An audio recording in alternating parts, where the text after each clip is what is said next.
കലിയെക്കുറിച്ച് പറയുമ്പോൾ കലി ഒരു ആഗോള പ്രതിഭാസമാണ്. കലിക്കാത്തവരായി ആരാണുള്ളത്? എൻ്റെ അപ്പനും അമ്മയ്ക്കും എന്നെ എന്ത് കലിയാണെന്ന് അറിയാമോ? നാട്ടുകാർക്ക് എന്നെ കാണുന്നത് തന്നെ കലിയാണ്. എന്തിന്? എനിക്ക് എന്നെ തന്നെ കലിയാണ്. ഈ കലിക്കാത്തവരായിട്ട് ആരാണുള്ളത്? മമ്മൂട്ടി കലിച്ചിട്ടില്ലേ?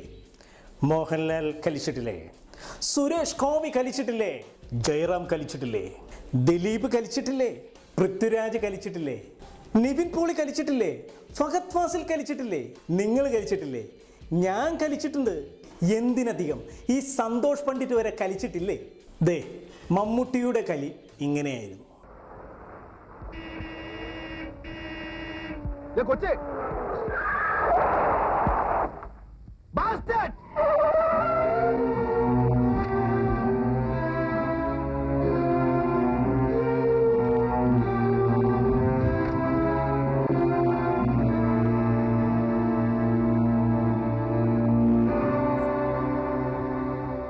ആരാടാ അങ്ങനെ വിളിച്ചത്?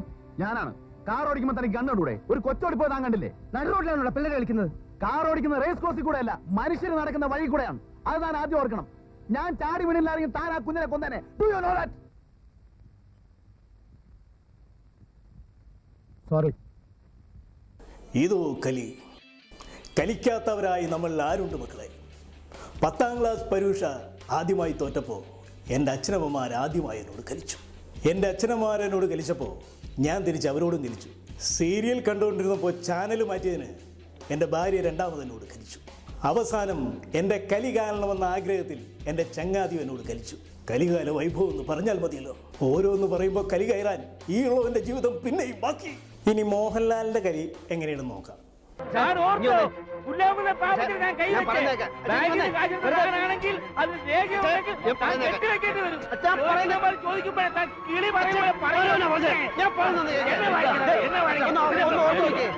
കള്ളം പറയത്തില്ല അച്ഛൻ എന്തോ തെറ്റ് പറ്റിയതാ.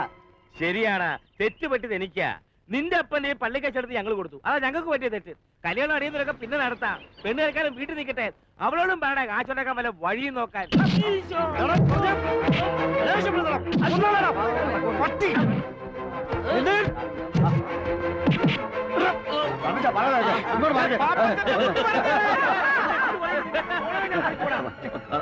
എന്റെ അപ്പനെ കള്ളനാക്കിട്ട് നീ ഇവിടെ ജീവിക്കത്തില്ല. അടുത്ത പള്ളി കമ്മിറ്റിക്ക് മുമ്പ് കാശ് ഇരയെ കൊടുത്തില്ലെങ്കിൽ അടുത്ത പെരുന്നാളിനെ കാണിക്കത്തില്ല. പവിത്ര, കലികാലമാണ് മോനെ ദിനേശ, കലികാലം. എൻ്റെ അച്ഛന് കലി അടങ്ങുന്നതുവരെ നിനക്ക് ആയുസ്സുണ്ടാവും എന്നുള്ള മോഹം അത് തെറ്റായിരുന്നു എന്ന് തോന്നുമ്പോൾ നീ വാ. എൻ്റെ അച്ഛന് കലി കയറുന്ന 1-2 ഫോട്ടോ ഞാൻ നിനക്ക് കൊറിയറായിട്ട് നിന്റെ വീട്ടിലോട്ട് അയച്ചു തരാം. അത് കൊണ്ടുപോയി നിനക്ക് കലി കയറുമ്പോൾ ചന്ദനമുട്ടിയിൽ വെച്ച് കത്തിച്ച് ആശ തീർക്കാം. നിനക്ക് ആശ തീർക്കാം. നീണ്ട 6 വർഷത്തെ ഇടവേളയ്ക്ക് ശേഷം ഇന്ദുചൂടൻ വീണ്ടും വന്നിരിക്കുന്നു. ചില കലികൾ കലിക്കാനും മറ്റു ചില കലികൾ കലിച്ച് പഠിപ്പിക്കാനും. അതിമോഹമാണ് മോനെ ദിനേശ, അതിമോഹം. ശംഭോ മഹാദേവ, കലികാല വൈഭവം, അല്ലാണ്ടെന്ത് പറയാൻ. ഇനി സുരേഷ് ഗോപിയുടെ കലി കാണണ്ടേ? തത്വാധിഷ്ഠിതമായ ഒരു സമീപനമേ ഇക്കാര്യത്തിൽ എൻ്റെ ഭാഗത്തുണ്ടാകൂ. നമ്മുടെ തൊഴിലാളികളുടെ സമരത്തിന് എൻ്റെ പൂർണ്ണമായ പിന്തുണ ഉണ്ടാകും. പക്ഷേ അക്രമ സ്വഭാവം ഒരിക്കലും നമ്മുടെ ഭാഗത്തുനിന്നുണ്ടായിക്കൂടാ.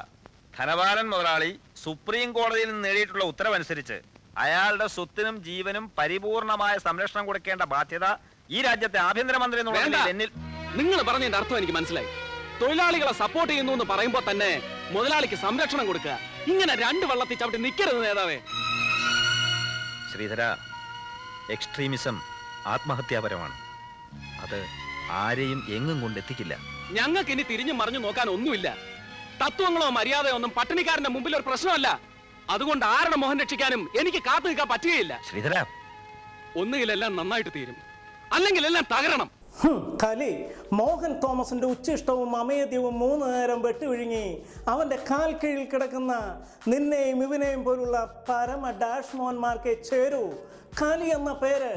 അല്ലാതെ എനിക്ക് ചേരില്ല sir. Yes, best wishes for Kali. Yes, ആദ്യം പറഞ്ഞതുപോലെ കലി എന്ന വികാരം കേരളം മുഴുവനും അലയടിക്കുന്നു ഈ കൊടും ചൂടിലും. എൻ്റെ ഈ പ്രോഗ്രാം നിങ്ങൾക്ക് ഇഷ്ടപ്പെടുന്നുവെങ്കിൽ പ്ലീസ് സബ്സ്ക്രൈബ് ചെയ്യൂ. അടുത്ത പ്രോഗ്രാമിനായി വീണ്ടും കാണാം. Good bye.